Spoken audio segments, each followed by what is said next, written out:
ఈరోజు కర్నూలు జిల్లా కావచ్చు, రాష్ట్రం కావచ్చు, మొత్తం 1 కోటి సంతకాల సేకరణ చేయడం జరిగింది. ఏదైతే పీపీపీ మోడల్లో దాదాపుగా 8,000 కోట్ల విలువైన మెడికల్ కాలేజీల ఆస్తులను లోకేష్ బాబు అండ్ వాళ్ళ టీం కొట్టేయడానికి ప్లాన్ పెట్టారు. ఇది పక్కాగా దోచుకునే కార్యక్రమం. ఇంత దారుణంగా ప్రభుత్వ ఆస్తులను ప్రైవేటు వాళ్లకు ఉచితంగా ఇవ్వడం అనేది అసలు భారతదేశ చరిత్రలో ఎప్పుడు జరగలేదు. అంటే ఇంత పెద్ద డైరెక్ట్ దోపిడీ నిస్సిగ్గుగా, కొద్దిగా కూడా ప్రజలు ఏమనుకుంటారు అనేటువంటి సిగ్గు కూడా లేకుండా దోపిడీకి పాల్పడడం జరిగింది. అసలు ప్రపంచంలో కట్టించిన బిల్డింగ్లు ప్రైవేట్ వాళ్ళకు ఫ్రీ చేయడం ఎక్కడ ఉందంతే. అది ఎక్కడైనా మనం గవర్నమెంట్ ల్యాండ్ ఫ్రీగా ఇస్తే అది ఏదైనా ఉద్యోగ అవకాశాలు కల్పించే అవకాశం ఉంటే ఫ్రీ ఇస్తారు. ఇక్కడ బిల్డింగ్లు కట్టించి, ల్యాండ్ కట్టించి, సెంట్రల్ గవర్నమెంట్ నుంచి పర్మిషన్లు తీసుకొని వచ్చి అంత రెడీగా ఉండేదాన్ని ప్రైవేట్ వాళ్ళకి ఇవ్వడమే కాకుండా మళ్ళా 2 సంవత్సరాలు దాంట్లో పనిచేసేటువంటి డాక్టర్లు కావచ్చు, ఇతర సిబ్బందికి అంతా గవర్నమెంట్ జీతాలు ఇస్తారట. విచిత్రమైనది. అంటే బిల్డింగ్ గవర్నమెంట్ ఇది, స్థలం గవర్నమెంట్ ఇది, జీతాలు గవర్నమెంట్ ఇవి, డబ్బులు వసూలు చేసుకునేది ప్రైవేట్ వాళ్ళ. అనే ఇవన్నీ నారాయణ లేకుంటే చైతన్య ఇంకొక ఇతర కంపెనీ బినామీలను ముందర పెట్టి లోకేష్ ఈ దోపిడీ కార్యక్రమానికి పెట్టడం జరిగింది.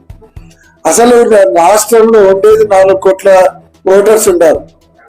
4 కోట్ల ఓటర్స్ లో 25% ముందరకు వచ్చి ఈ విధానం మంచిది కాదు, ఇది దోపిడీ విధానం అని దానికి వ్యతిరేకంగా సంతకాలు సేకరణ చేపిస్తే 1 కోటి మంది సంతకాలు చేశారంటే వాళ్ళ కుటుంబాలను వేసుకోండి, ఇంటికి 1-2 అంటే రాష్ట్రంలో ఆల్మోస్ట్ తెలుగుదేశం పార్టీ కార్యకర్తలు, నాయకులు తప్ప మొత్తం ప్రజానీకం అంతా కూడా ఈ పీపీపీ మోడల్ దోచుకునే దానికి వ్యతిరేకంగా పబ్లిక్ గా 1 కోటి మంది అయితే ఇండైరెక్ట్ గా దాదాపుగా 1.5-2 కోట్ల మంది మద్దతు ఇవ్వడం జరిగింది.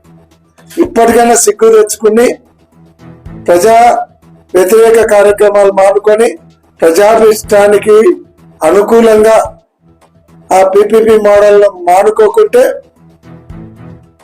తీవ్రమైనటువంటి పరిణామాలు ఉంటాయి. ఈరోజు ఈ కార్యక్రమం రేపు 15వ తేదీన జిల్లా వ్యాప్తంగా ప్రతి జిల్లాలో కూడా అందరూ కూడా నియోజకవర్గాలలో ఉన్నటువంటి నాయకులు, కార్యకర్తలు వాళ్ళందరూ కలిసి జిల్లా హెడ్ క్వార్టర్స్ లో ఈ 1 కోటి సంతకాలు సేకరించేటువంటి కర్నూలు జిల్లావి 4,02,000 సంతకాలు సేకరించడం జరిగింది. జిల్లా వ్యాప్తంగా 7 నియోజకవర్గాలు కలిపి ఇవన్నీ కూడా రేపు 15వ తేదీన అందరి నాయకులు, జిల్లాలో ఉన్నటువంటి అన్ని నియోజకవర్గాల కన్వీనర్లు, అనుబంధ విభాగాల అధ్యక్షులు, రాష్ట్ర పార్టీ, జిల్లా పార్టీ నాయకులు, అలాగే ఇతర పదవులలో ఉన్నటువంటి వాళ్ళందరూ కూడా ఈ కార్యక్రమంలో పాల్గొని దాన్ని గ్రాండ్ గా విజయవాడ పంపించడం జరుగుతుంది. అక్కడి నుంచి 18వ తేదీన జగన్మోహన్ రెడ్డి గారు స్వయంగా ఆ 1 కోటి సంతకాలను గవర్నర్ గారికి అప్పచెప్తాం. గవర్నర్ గారు వేసే మొట్టికాయలు కూడా వీళ్ళు మాట వినకుంటే సుప్రీంకోర్టులో 1 కోటి మంది తరఫున బిల్ వేయడానికి, పబ్లిక్ లిటిగేషన్ కింద బిల్ వేయడానికి పార్టీ నిర్ణయం తీసుకుంది. సుప్రీంకోర్టులో వేయడమే కాదు, మళ్ళీ ఢిల్లీలో కూడా దీనికి వ్యతిరేకంగా ధర్నా చేసి జాతీయ స్థాయిలో ఈ దోపిడీ కార్యక్రమాన్ని ఎండగట్టడం జరుగుతుంది. జగన్మోహన్ రెడ్డి గారు చెప్పారు, ఏదైనా మీకు పొరపాటు ఎవరైనా సరే ఆశపడి ముందరికి వచ్చి తీసుకుంటే మళ్ళీ మా గవర్నమెంట్ వచ్చేప్పుడు మళ్ళీ వెనక్కి తీసుకోవడం జరుగుతుందని కూడా ఖచ్చితంగా చెప్పారు.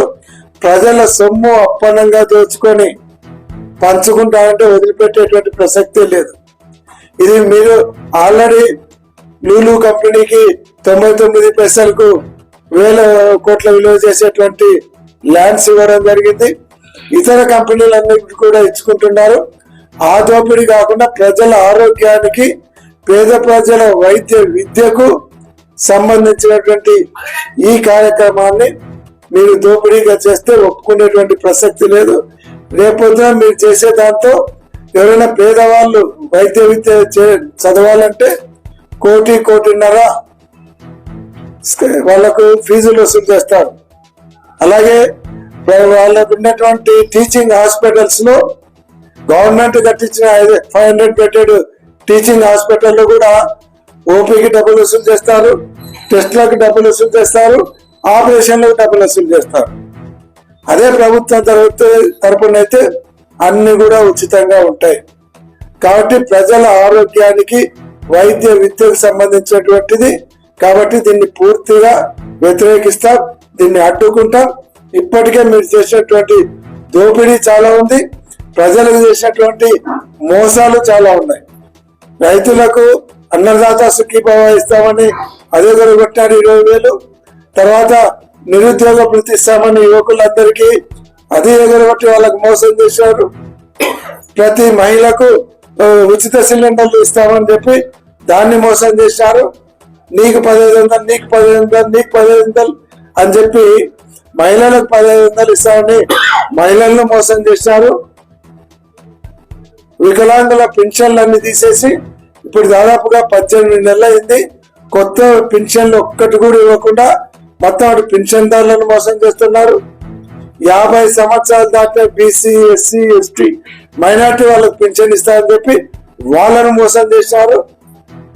అన్ని రకాలుగా మోసం చేయడమే కాకుండా మోసపూరితంగా ఈ ప్రాపర్టీలను కైవసం చేసుకునే దానికి ఒప్పుకోము. దీని మీద ఆఖరి వరకు పోరాడతామని కూడా తెలియజేస్తున్నాం.